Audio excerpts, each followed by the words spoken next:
Honourable Clayton Cosgrove. Mr Speaker, I think Chris Farfoy, my colleague, said it all, that was an inspirational delivery by that member. That member who purports, sir, to be a guru on tax bills, the chair of the FEC, whose first utterance was to provide us with a complete series of irrelevant information about a capital gains tax. What he didn't say, though, in a couple of his sort of obsession with online services, as he wants to be, sir, was when we look at the GST on online services, this was going to be, you'll recall, sir, the big hit for the Minister of Revenue. The Minister of Revenue came out with a discussion document and he was going to get tough with those people in respect of putting GST on online services. He was going to, I think the words were, level the playing field for the retailers of New Zealand. Level the playing field. And the Retailers Association and others stood up and applauded him, said this was a wonderful thing, and then he delivered this bit of piffle in here, which effectively, and I challenge those members to go and ask, they may have been visited by the Retailers Association, I have, other colleagues here have, to discuss this and other issues. The Retailers Association, sir, are on record as basically describing this as piffle. Because what it does, sir, it's not the big hit, it doesn't level the playing field for all retailers, it selects, sir, the low-hanging fruit in respect of e-books, music, those internet movies, the videos, that sort of stuff.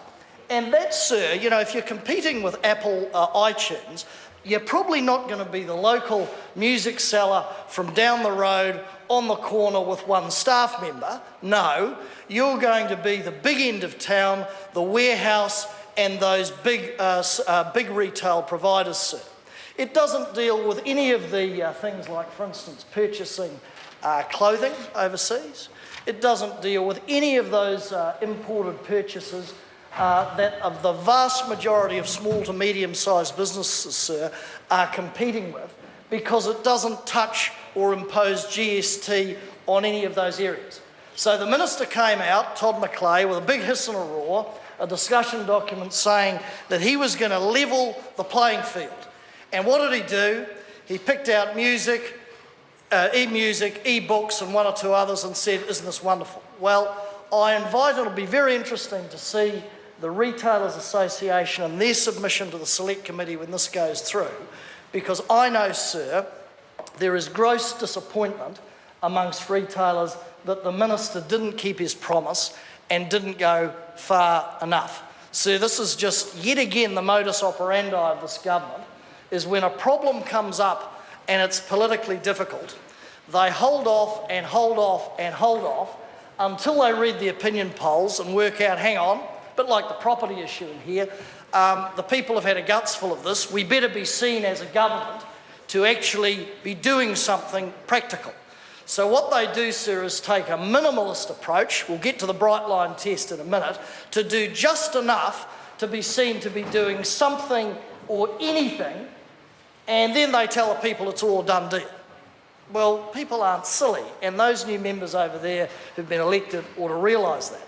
We come to the bright line test, sir, the resident withholding tax issue, and again it's worth reminding these members in government that the 2-year withholding tax, I think the figures are that 15% of property in Auckland, sir, is held for 2 years or is held for 2 years, or sorry, is sold within 2 years.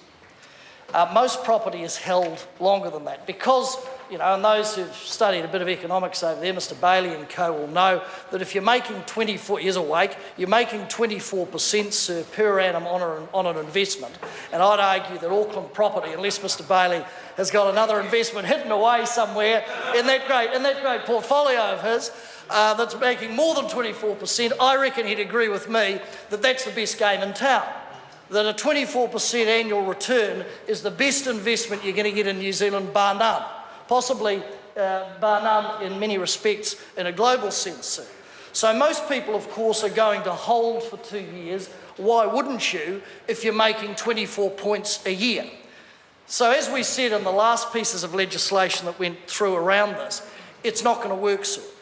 People will hold for 2 years and 1 day. The professional property investors, of course, will simply change their modus operandi, hold for 2 years and 1 day and flick. and take 24% per annum, or 48% or 50% over the 2-year period. They'll take it and they'll bank it, sir. Won't work. As evidence of that, it is worth recalling the Treasury advice which was provided to the Minister and possibly Mr Bailey, certainly Mr Bennett being the chair of FEC and a guru on these matters, when the Treasury said, no, if you're going to actually do this, you should put in a 5-year period. Likewise with the withholding tax, resident withholding tax, sir, on those domiciled overseas who flick the property within 2 years, the Treasury advice was the same. You should be imposing a 5-year period.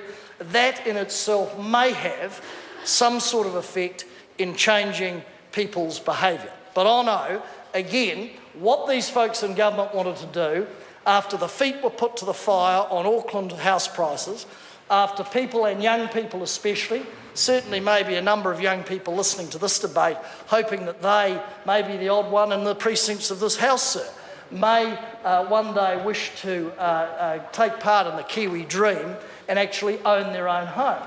Well, when those people started jumping up and down and saying this is not on, the government again read the Crosby-Textor polls, thought after denying there was any housing crisis, sir, over the last 7 years, there was no crisis, no problem. People should be grateful to the government, they said, for what they'd done for them in respect of housing, which was zero. They thought, hang on, people are up in arms. We better be seen to do something. So what did they do?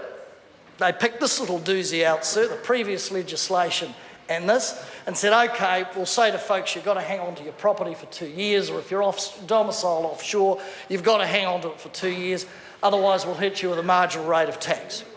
And sir, the interesting thing is, there hasn't been an outcry all over the parish. Why? Because people have gone, well, mostly, you know, we're going to hold for 2 years, and that's what we would do anyway. And as I've said, if we're getting 24 points per annum in capital gain, why wouldn't we hold on for 2 years? We'll just hold and flick. The professionals, as I've said, will just simply modify their behaviour and hold and flick for 2 years and 1 day. And Ms Wagner sort of nodding or shaking her head or gesticulating or something. Obviously, to be fair to her, she's not the Revenue Minister. He presumably is planning his next trade mission, or his inaugural trade mission, sir, to parts unknown, rather than taking a call in this debate. But the point is that this is another mechanism, sir, the third bill, which I suspect, will be back in 18 months or 2 years to amend, sir. The other aspects of this bill in respect of student loans, I don't think people would argue with to any great extent.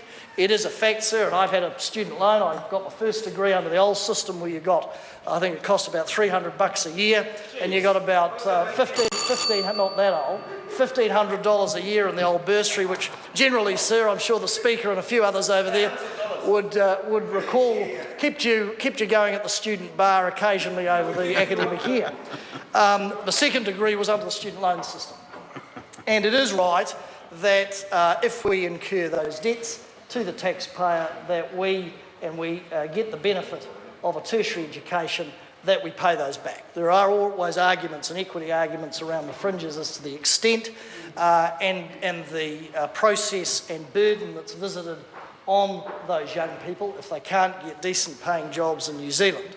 But it is appropriate that they do pay that money back, and it is appropriate that, you know, we look at the process of information sharing between the IRD and the Revenue Service of Australia. The only qualification I'd put on that is there have been a number of occasions when the IRD has not got its act together in terms of information sharing within the family of Crown agencies, and one could argue that they should ensure that they get their act together within that sphere, the intra-Crown agencies, before they advance off outside the Crown jurisdiction to Australia. But as a first principle, it is appropriate, student loan incurred, that people should be meeting their commitments there. So I say we will support the bill to select committee.